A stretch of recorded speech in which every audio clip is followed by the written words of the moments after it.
That's an easy fix on edit because I just mute whenever you're not talking.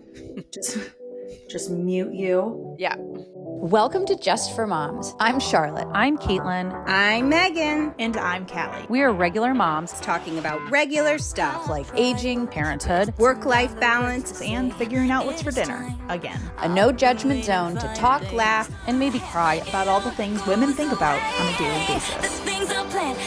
All right, guys, welcome back to episode 8 of Just for Moms. Kallie here with Caitlin, Charlotte, and Megan, which I don't know why sometimes when I say our names, like I'm always like, worried, what name am I going to say? But I'm always like worried I'm going to say a wrong name. I'm just going to like throw someone in there. I don't know who it would be. Anyways. Or forget someone. I worry I'm going to forget someone. Yeah, that's worse. That's why I don't say it. Yeah. I think because there's the Charlotte and the Caitlin, which is, and then I'm Kallie, and then it's the C sounds and this, and then I get nervous. Yeah, I totally get it. Megan, I'll never forget because it's the M, and it's easy. Anyways, I wanted to start today just sort of a little different, but I heard this very interesting story and I thought it'd be fun to share because, I don't know, I just thought it was a nice little story to start off with. So this is a story I heard about Rebecca Yarros. And if you don't know who she is, she's a best-selling author. Caitlin and I obviously know because we're very into her Imperium series, which Onyx Storm just came out. We like texting each other constantly with our theories. But I heard a story about her. So she had been an author for years and years. She was a military wife and she would sort of write, like, I guess when he was away or whatever. And she had developed a decent fan base as an author, but she really didn't get like a lot of notoriety. And she had sort of decided that she was going to give up on writing. And she was like, I just can't keep doing it. It's really time consuming. And she decided to write one last book before she gave up and completely switch her genre into fantasy. So she had never read a fantasy story before. And then that was the first one of her series, which was Fourth Ring. It came out in 2023, was like a massive hit, instant bestseller.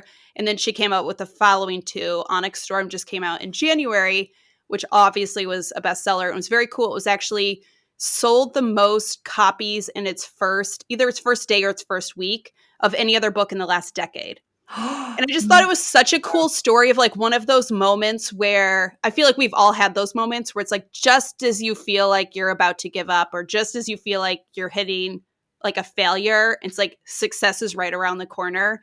I just thought it was a very cool story and I just wanted to like throw it back out. I don't know if you guys have had similar instances or I don't know. I just thought it was like a nice kind of happy story and I loved it because Kate and I obviously love Rebecca Yarros. So yeah. It makes me think of Martha Stewart because she didn't. Yes. I mean, I remember when I first stopped teaching and started doing content creation or whatever, blogging, I was in my early 40s and that's sort of when Martha Stewart popped off and she was on an interview with Katie Couric. And I remember hearing that and going, no way, that's okay. There's still time. Yeah. Have you seen her documentary? Yeah. It's really good. Oh, yes. That's on my list. Thanks for reminding me. It's good. Well, I feel like you should never give up on your dreams, but at the same time, you have to have an ending point because you can't. It sucks to think you're chasing something for your entire life and then you never get it. But I heard that story about her too. And I was like, thank you so much for writing this book. And thank you for writing the second and the third. And I hope she's working on the fourth right now. Yes. Well, I just thought it was like, I don't know. It was just interesting that she had never written fantasy before. But yeah, I've had a lot of instances, I feel like in my life where either like I felt like what I was about to hit was like the worst thing that could ever happen. And then it opened the door for something so much better. Or I typically find, especially my business, like my most successful periods in my business always come after my worst, like almost always. And I don't know if some of it is just like you have to kind of hit failure to like reassess. And like that's what forces you to like get creative, at least for me in my business and like sort of switch stuff up. And that's what forces the success. And maybe that's what it was for her, right? She's like, you know what? I'm going to go off on this genre that nobody's heard of me doing before, but I really want to do it. And so anyways, I thought it was nice. I love that. And I love too, Kallie, you brought this up once before and I feel like I kind of think the same way sometimes when anyone like doubts you or there's any negativity towards you or just anything in general that like triggers me to want to do better, work harder, just anything in general. If it's writing, you know, being here as a content creator, whatever it may be. So it just goes to show you never give up, right? Just keep at it. Yeah. Totally. I do think those stories, they force me to just try whatever the thing is. And I think Yeah. part of it is when you work for yourself. And I don't know, if I had sort of like a day job with the salary, I wonder if my brain would be thinking of like, what is that next thing going to be, quite to the same degree. But I spend a lot of time thinking about like, what else would be, what is that, like she probably had that fantasy writing bug that she just never allowed herself to indulge in. And I do think about like, what is something that I'm curious about that I could lean into and try on for size. And I like the stories like that motivate me to just give it a shot. I Yeah, feel totally. like that's what happened to me in the fall when for years my family has been pushing me to take photos for other people, and I didn't want to because I doubted myself, and I thought, what if somebody doesn't like the photos I take? And then I was booked for 3 months solid of doing senior photos and family photos, and everybody liked the photos I took. And so had someone not pushed me to do it, would I have done it by myself? Probably not, because I was too scared that I would fail. So yeah, that's hard. Wow, what a good segue, because Mhm. next is mom fails. Who's got one? I think we've got a couple. Maybe we want to do them kind of quick. Who wants to go first? Real quick mom fail. I let Arbor use her pacifier while she had the flu, and now she thinks she can have it all day long, and it's only a crib pacifier. So yeah. Megan, you have one? Yeah, I just forgot to return the library books. They've been sitting on the bottom of the coffee table. I think they were due before Christmas. The librarian does like us, so I think I'm off the hook, but those library books. I know. I've got one. My son is very into drawing like these very extensive homes, like this like pretend home. Have you ever read the Charles Van Dusen If I Built a House book? Anyways, these very like he draws these pictures, and he wants to sit and tell me about the entire house. But like each little room is very detailed. It takes like a minute to tell me about each room, and I want to love it, and I want to like foster that creativity. It's so cool, but I just please stop talking about it. Your And I feel patience. horrible. I feel so horrible saying that because it's so cool, but I'm sure we've all been in those positions with our Yes. children. So just sharing it because I felt a little mom guilt there, but Or one thing, Callie, too, do you all, when you read your kids' books, do you skip words sometimes so you get All it the done time. faster? Okay. Charlotte, did you do that when they were younger? Okay, Yes. cool. So It that's sucks something we when they all can call agree. you out though. Like, Mhm. yeah, Eiley straight up calls me out now. She's like, "You skipped a line." Yeah. No, I didn't. Why don't you read that one for me? And I'll listen. Mhm. Let's take turns. All right. Well, today we are going to get into the meat of the topic, and I feel like we probably have a lot to say about it. So it's good that we can get in quickly. But we're sort of talking about, we wanted to talk about sibling rivalry. But as I was sort of thinking about the episode, it really got me thinking about like what sibling rivalry really means. So I kind of wanted to define it. And so when I looked at what the definition of sibling rivalry is, it says it's a deep-rooted competition for attention, resources, or parental approval.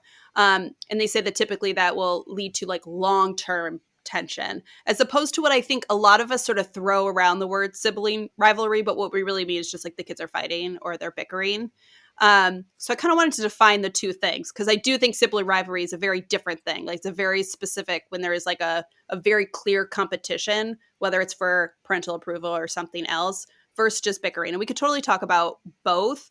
But I just wanted to chat about maybe if any of us have had experience specifically with sibling rivalry, or if it's more just with like the everyday struggles of dealing with sibling relationships.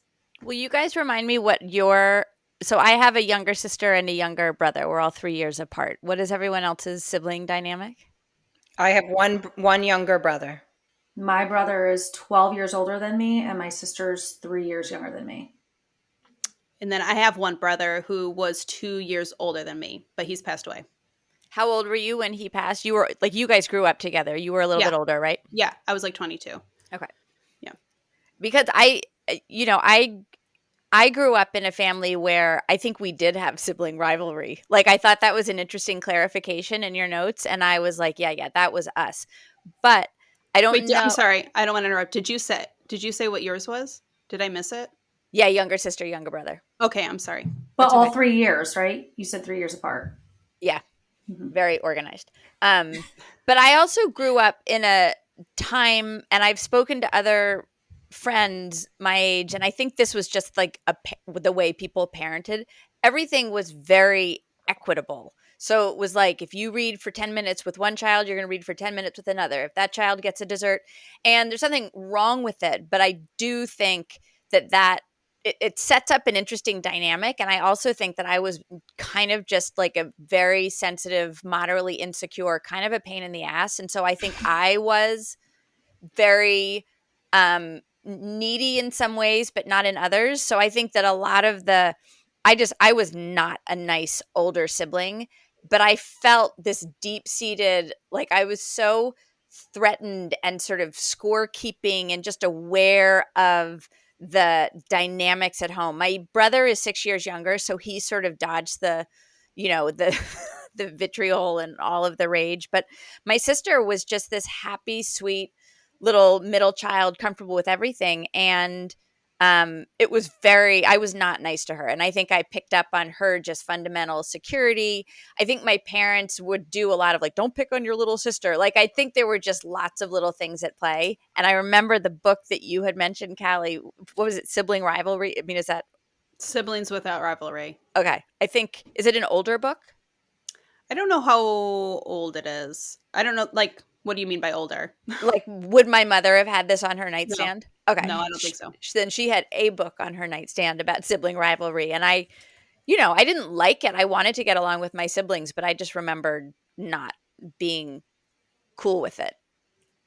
I mean, your sister, you said, is 3 years younger than you. So were you a freshman and a senior in high school? We went away for boarding school, so we would have I been, mean, but that age difference, right? yes, but we Okay. never were at the same place at the same time. And maybe that hurt. Like, if we had been at the same place at the same time as we got older, we might have gotten, like, my memories of her are like 8th grade Charlotte and 5th grade my sister. Like that. Yeah. Before you went to school. Yeah, that's a bad combo.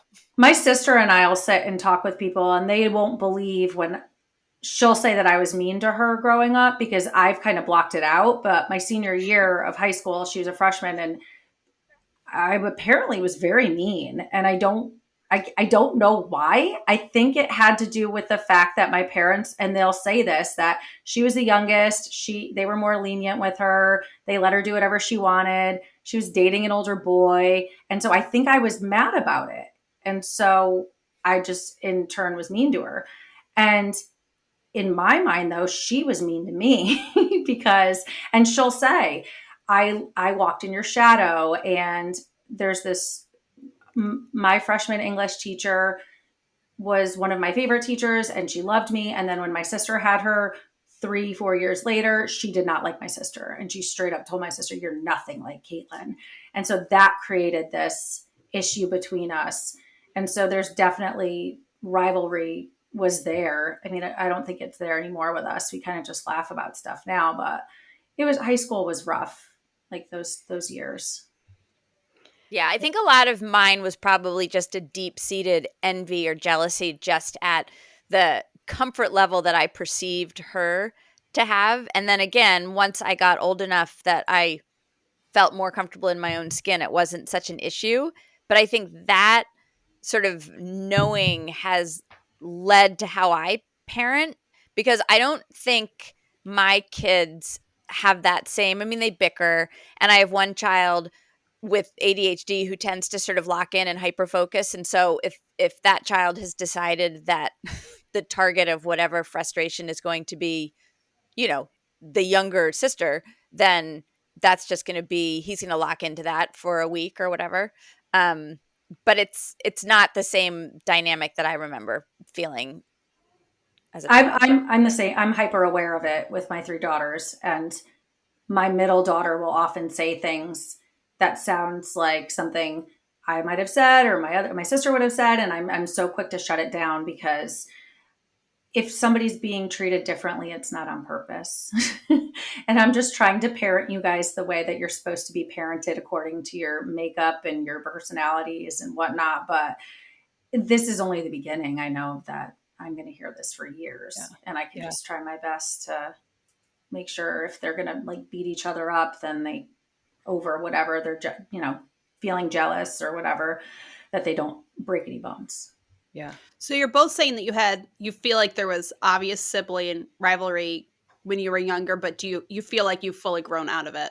I feel like growing up in my house, because it was only one daughter and one son, like the way my parents were able to parent us and guide us and our upbringing, that it, not that it was easier, but I feel like one boy and one girl, the girl did the girl things, the boy did, you know what I'm saying? So it was like, I know I was not the nicest sister, being an older sister. And I feel like my parents would always be like, be nice to your brother. You need to support him. You need to go to his games. You need to be nice when his friends are over. My parents would always, not let me have that rivalry. But I feel like I would keep tabs on things, like even like silly things. If he got something at the mall, then I would be like, well, I need to get something too. Just silly stuff like that. But I just feel like the dynamic wasn't so rough as, like, I know having two girls now, that is like, that butts heads a lot, where I feel like not as much, if that makes sense, with one brother and one sister. They were able to not make the rivalry so intense. You maybe didn't have to assert as much dominance over him in the same way that, I don't know, I'm just Charlotte. It was you and your sister and me and my sister, and somebody needed to be the middle person, one in charge. Right? But you were boy girl, Kallie. Did you two get along? Yeah. I mean, we really didn't we were pretty close growing. I mean, we bickered for sure, but no, there wasn't any rivalry. We were very close growing up. We were the same age gap that my first two are. And it's the same, like, boy girl. And I see them doing things.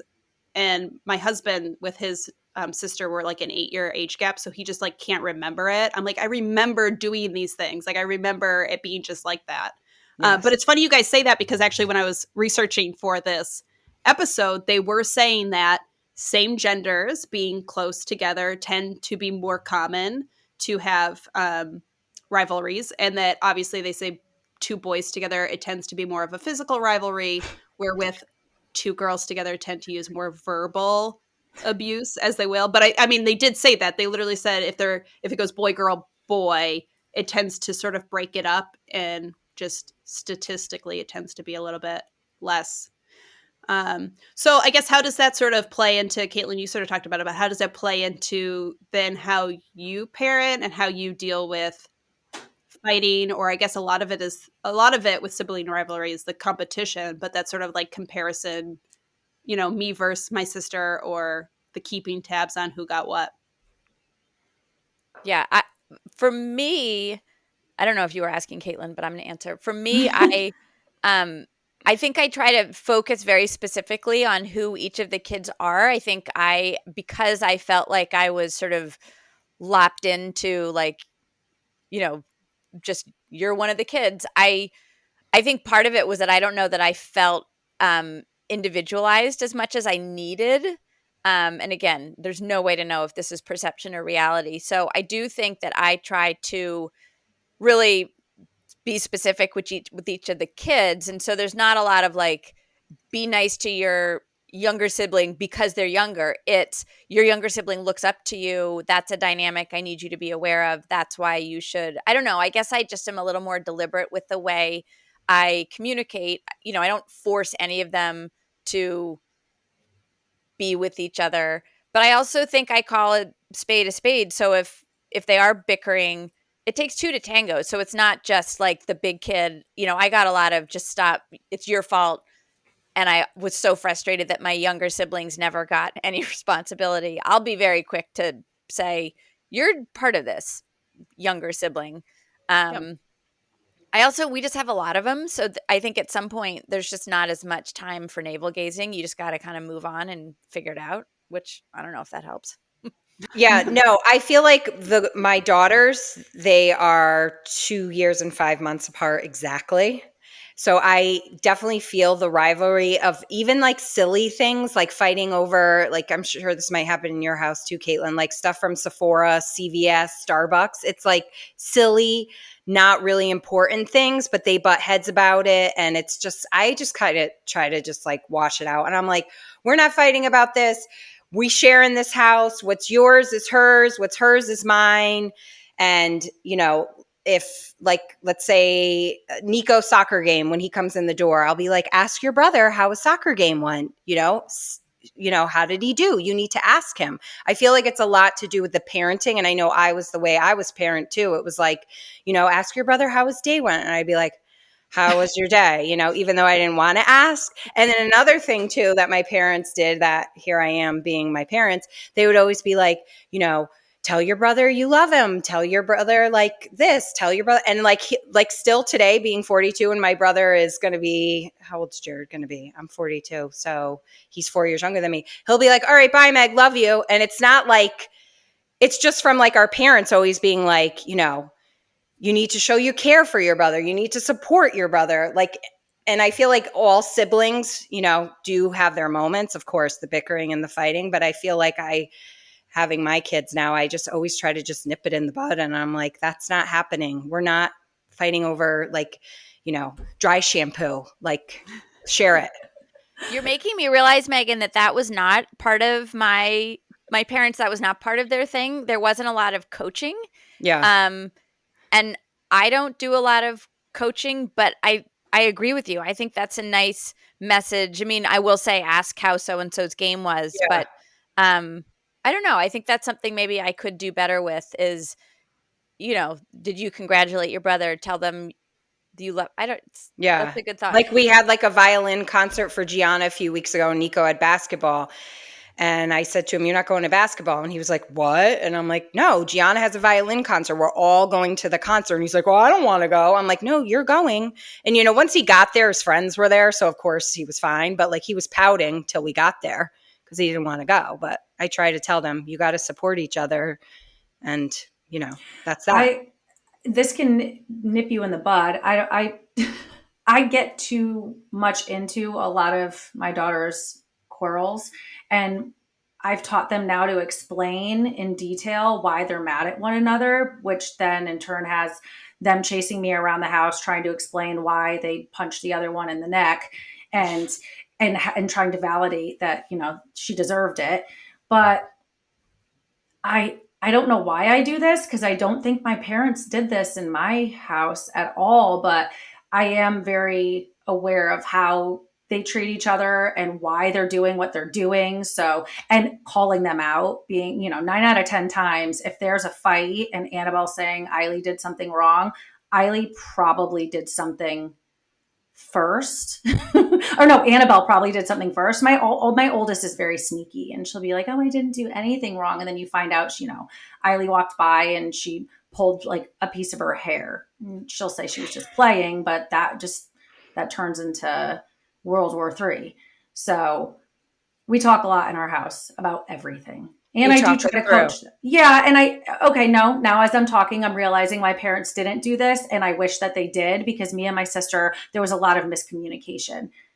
So my sister should have told me I was mean to her in high school. And maybe we would have liked each other sooner, because there were a couple of years where we didn't like each other. We just couldn't get along. We felt like we had nothing in common. And once we got over it and grew up and learned how to talk through our problems, now she's my best friend. And I want my kids to like each other. You can't force them to, but I always say, you know, you're together forever. There's nothing you can do about it. Your kids are young, Kallie. Are you beginning to see the dynamics, or is it a little too soon to tell? Yeah, I mean, I think we're probably too young for anything that could be sibling rivalry. But I mean, we have constant. I mean, I have a 4 and a 6-year-old that are, you know, they bicker constantly. And I think a big thing that I work on doing is, I feel like when we hear them bickering, we want to go in right away and try to like remedy the situation. And I feel like I find myself constantly like stepping back, because I feel like I don't want them to have to come to me for every single quarrel that they have, because most of them are stupid. You know, I mean, most of them are, he took my car, she took my whatever. And I think a beautiful thing about siblings is that it does teach you to communicate with people. I mean, it's been proven that people who have siblings, they learn to communicate better, they learn to compromise better. And so like, who am I to get in the way of them learning those lessons? So it's always a fine line though of when do I step in? And often I try to wait as long as I can. And then if it's something where I feel like then we need to talk about it after, then I'll come in after and I'll be like, let's talk about what just happened and sort of go through what you were, what did you think was happening and what did she, and let everybody sort of have their say about it.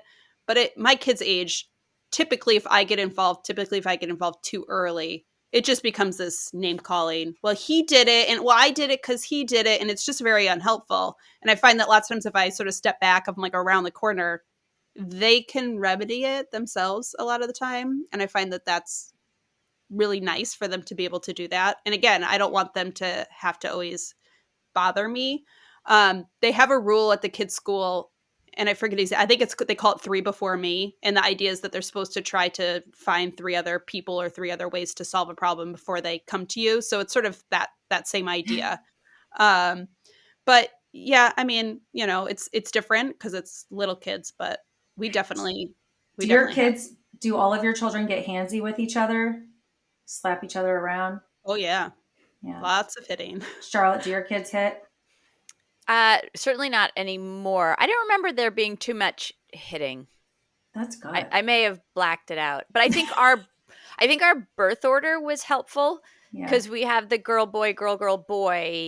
The first 2 girl boy, they would take or leave each other. They never had issues.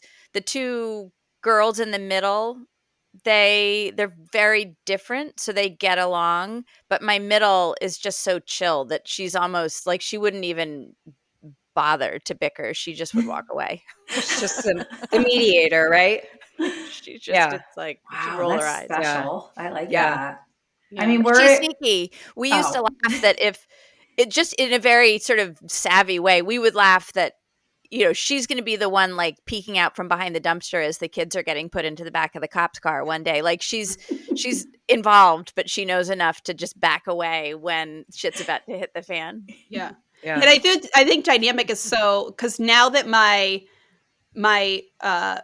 third born is about to turn 2, it's like he's kind of entering the chat a little bit, right? So now he is him and my second and my third. Now they kind of play together, and I'm starting to see like what that dynamic's going to be. So before it was always just Miles and Finley, the older 2. That was the only dynamic I really had to worry about. So it will be interesting to see as the other kids sort of enter how it goes. But I want to go back to how you were saying about coaching, Megan. I feel like that's not something I ever really thought about, but I have found myself when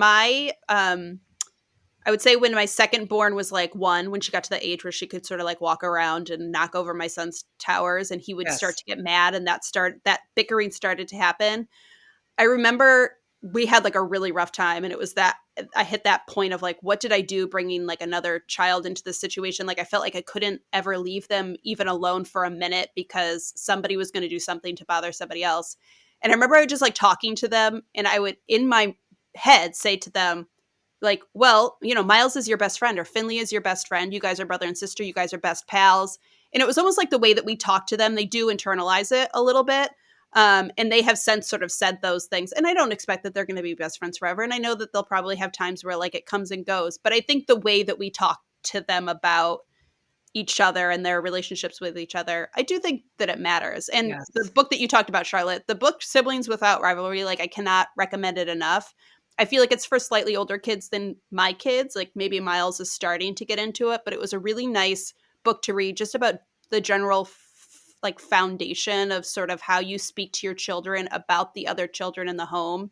It's also a really nice book if you have children that are bickering and that are maybe being physical, just to make you feel better and be like, okay, cool. It's not just like my children that do stuff like that where I feel appalled that they would do that to each other. But there are 3 things in that book that in general have like helped me so much, like big takeaways. And one of them is that they internalize the way that you talk about them. And I feel like, especially when we have multiple children, we do tend to talk about like, oh, that's the middle child, and she's like the wild second born, or, my firstborn, and he's always following the rules. And it was sort of that reminder of like, careful how you're talking about them, because they will just sort of take on that role. Like if they are constantly hearing themselves talked about that way, they will take on that role. So I've become very conscious of, like, I'll chat about it with like my mom, or Michael and I will laugh about it, but I'm very careful about them hearing me say these things about them.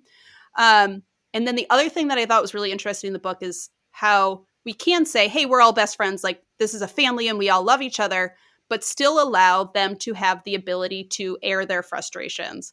Like constantly when my children are in fights now, I'll be like, listen, I get it. Like Finley is being annoying. She annoys me sometimes. Like it's hard having a 4-year-old in the house. Like, and they need to have that space to be like, this is a family. We all love each other. We work together, but like, that's annoying. Like I get it.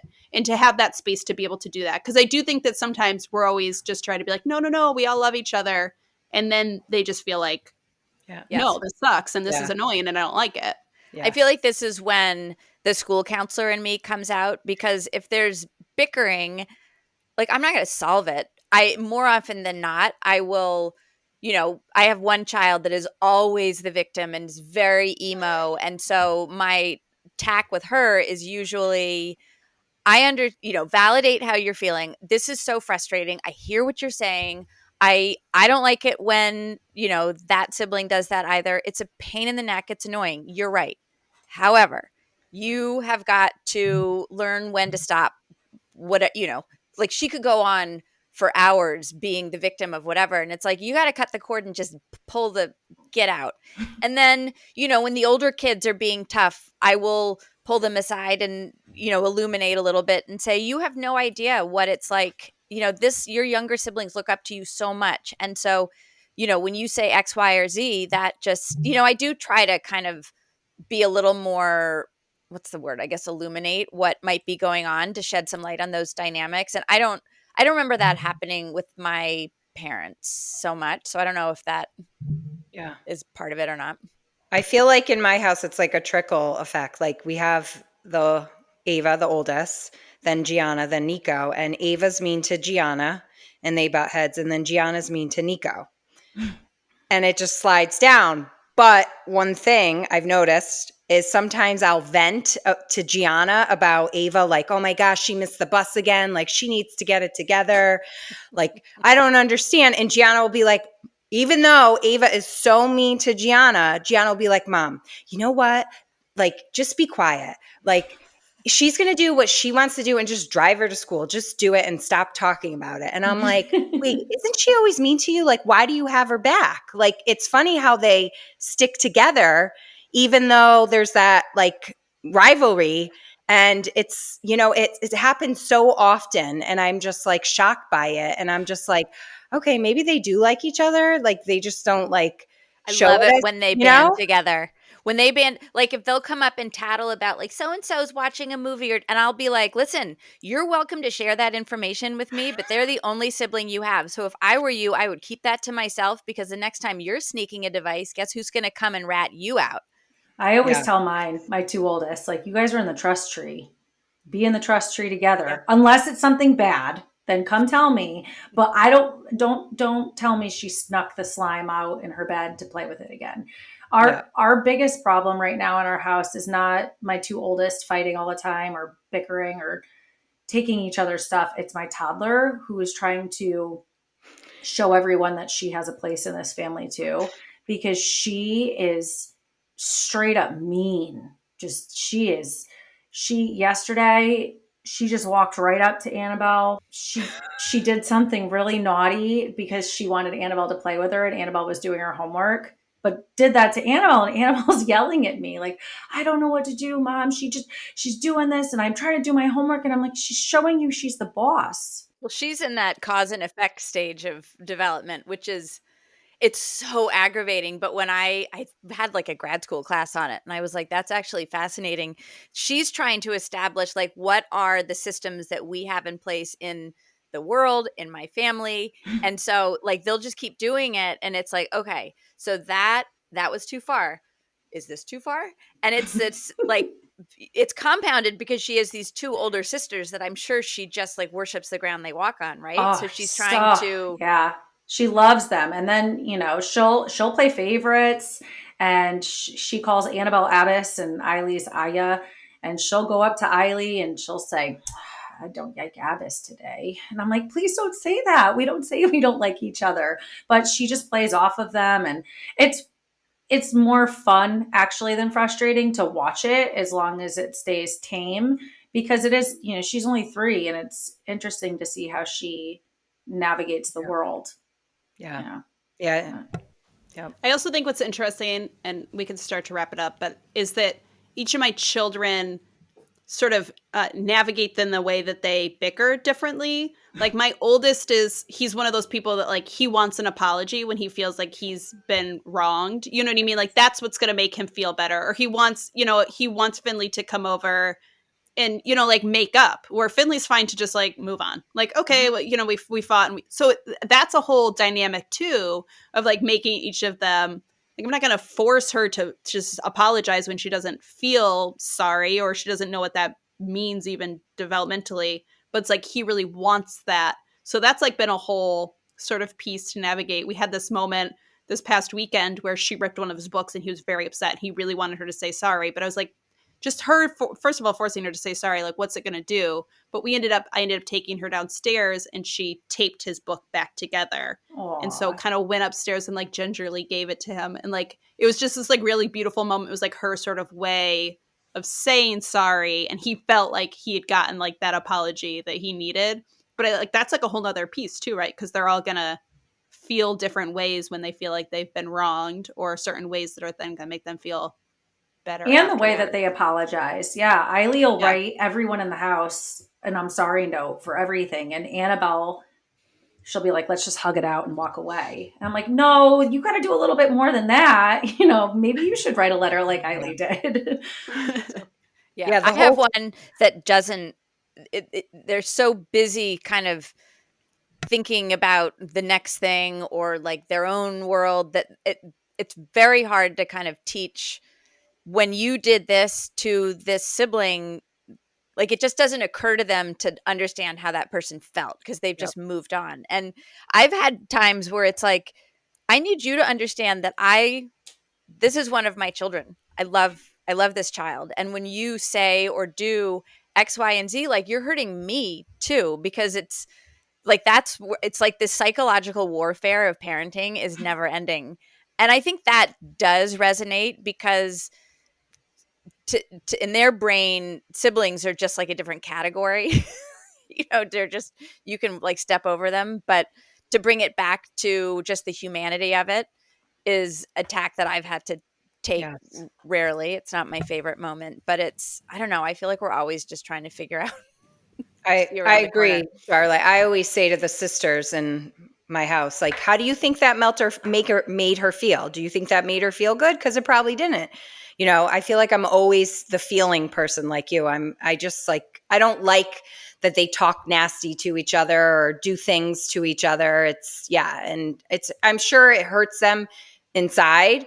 Maybe it doesn't, but I hear it and the words and I don't like it. So I'm just like, how, don't say that, because you wouldn't like someone saying that to you either. And my daughter came home, and then we can move on, but I thought this might be a nice sort of wrap up. Her teacher had done this with them. I think they have a tricky class. She cut out a heart from paper, and she was like, okay, this is your heart. And every time someone says something that may not make you feel great, and then she like wrinkled a little corner or folded it over, and she was like, that, it's like crushing your heart.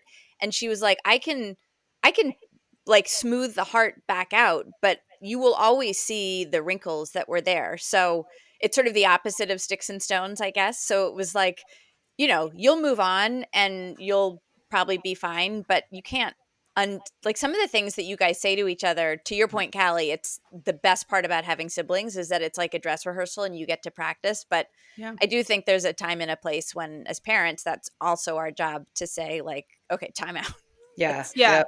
Words can be hurtful. Yeah, and siblings, it's like a unique, like people say, it's a very unique relationship. You're never going to have another one like this in your whole life, where somebody is with you from childhood and they're raised the same way that you were raised. We had my older two got in this big sort of to-do. It was like maybe a month ago, and it was right at bedtime. They share a bedroom. It was this whole thing. And my son stormed out of the room, and he didn't want to sleep in the same room as Finley. And we ended up kind of coming together. And we had this like really beautiful moment. And I was talking to, I think it went over Finley's head, but I was talking to Miles about it. And I was like, that I had a brother growing up. And I said, I don't have him anymore. I was like, it's a very special thing to, it was this very beautiful, and like, he was like crying, it was this like very beautiful moment, but it was sort of this reminder of like, you have this very special dynamic, and it's hard. There's a lot of parts about it that are very hard, but there'll be nobody else in your life where you're going to have this relationship forever that they knew you, through your whole life. And so, yeah, I think it's important for us as parents to like preserve that for them in a way. And to point it out, because that's, that's not a big idea that a little kid has. They don't recognize that. And I say, there's someone I call my sister. She grew up, she had no siblings. Her mom passed away when she was young. She was my sister's best friend, but my children know her as their Zia. And I'll tell them all the time, Zia grew up without any sisters. She had nothing in her house. And then her mom passed away, and Auntie Lizzie and I brought her into us, and, we take care of her. We have this bond. That's what the three of you have. You have this special bond. And I want you to remember that. You're allowed to not like each other sometimes, but this is really, you're lucky, because Zia didn't have that. She had nobody else. Right. That's nice that you did that and explained that to him, though, because that's not, I just have to say, I think you ladies are doing a lovely job with your children, because I can't tell you how many times my kids have said someone said something mean to them at school. And the first thought that goes through my mind is, I wonder if their parents know they said that. Or is that what they're hearing in their home? Yeah. Or where is this coming from? Because if my kids ever said that, it didn't come from me. Yeah. And so the way that you talk to your children, it's, it's important. And explaining life and relationships. I don't know. Jesus, take the wheel. No, right? I know. Words can be hurtful. I know. All right. Pits and peaks. Who wants to go first? I'll go. Okay, I'll go. Okay, so we have a bird feeder on our window. And last year there was all this drama because it was on the big window. It didn't work. It was on the slider. It didn't work. Now it's been on the kitchen window for almost a year, and the birds are still coming, and I put seed in it, and a few of them look pregnant. They're probably pregnant already, right?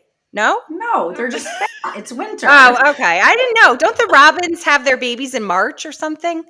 I don't know. I'm not a bird lady, but I like watching them eat when I'm doing the dishes. Like, they'll come and I'll be like, oh my God. Wait, how does a bird look pregnant? It's also tummy. Tummy. I don't know. It looks like one. Yeah? All right. It's winter. I don't know. He's beefed up. You fed him it is February. Don't the I thought the robins had their babies. Is that just the thing my parents told me and it wasn't true? I don't know. Anyways. Okay. Next. The whole science of babies with birds and with eggs, and the egg, just that whole concept, just I don't fully like. I need to watch a science video on that. There looks like there's eggs in there. I'm going to take a picture for you ladies the next time. I'd like to see this. Please don't. Of course, Caitlin always wants to see the animal photo. Yeah, I do. I have a little peek. Just a teeny dribble of a peek. Arbor is refusing to potty train because she associates potty training with wearing underwear with being a big girl, and she doesn't want to be a big girl. No. But last night she was running around naked, and I made her sit on the potty, and then she got up and went and took a bath. And like 2 hours later, I came in and I noticed she had peed on the potty. And she didn't even tell me. She did like just a little tinkle. And of course I tell her older sisters, and they both look at each other and they go, I didn't pee in there. Did you pee in there? They were trying to say one did it as a treat to me. But yeah, so I celebrated the tiny pee-pee, and then she told me she was never doing it again. So okay. Time for a lot of big girl activities that Arbor can't participate in. That's right. She doesn't want to be a big girl. It's too bad. We're going to Quasi. Only the big girls. Gotta pee on the potty. I mean, to be fair, Arbor, I don't really want to be a big girl either. I don't. I understand. You have one for us, Charlotte? I have a peak, but it is related to animals, if that makes you feel better. Our damn dog, man. I tell you what this dog has figured out how to get into. So I come down, I record in my office downstairs. She won't hang out here. Like, I want her to be a shop dog, but she won't. So I leave her up with the other dog in the kitchen area. I went up there and she had figured out how to open the pantry. She had taken out like any low hanging, I don't even know what was in them. I'm hoping it was nothing bad. And she just was like helping herself to the granola, the oatmeal, whatever. So I mean, I need to get a trainer involved, but I don't like, she's very smart, and that is a problem. So is that a peak or a pit? Yeah, you called it a peak, which you do. I do a lot. That's a pit. It was a pit. Yeah. It was Well, a pit. she's smart. You have a smart dog. That's the peak. She's smart. The Yeah, pit, celebrate her intelligence. Not I like guess. Callie's dog. No, she's so stupid. She's sitting over there right now, just looking at me. And now she's barking. She heard you. How dare you? I have a peak. I didn't think of one, and then all of a sudden I was like, I need to think of a pit or a peak. I'm finally getting my office back at my new house. So I used to have a studio space at my old house because it was down the street, and that was great. And now it's like 20 minutes from here at our new house, and it's just not feasible for me to drive all the way there. So I've ended my lease there, and they are bringing my like furniture here. I'm going to have like a proper I'm literally just sitting on a fold out desk right now. I'm going to have a desk, and I keep telling everyone about my second screen that I miss. And so that happens on Thursday. And so that'll be nice to just like have a proper place to work again. Yeah. Share the before and after, Kallie. Well, I'm in an attic still, so it's not pretty. I know this looks nice, but if you're watching on video, I'm in an attic, so it's not really, but there's not cute before and afters, but it'll be nice to have a functional desk. Okay. Fair enough. Oh, yeah. All right, this is the time of the podcast where I remind you to leave us a review wherever you're listening to us. Yeah, I mean, whichever. 5 is ideal, but really just reviews in general. They do really help us out. It's sort of in the podcast world like the equivalent of I don't know, a paycheck. I'm not trying to say we're not getting paid for this, but whatever it's equivalent of, like a good, I don't know. There's no train of thought, but it's helpful to us when you do it. And like, follow, and subscribe.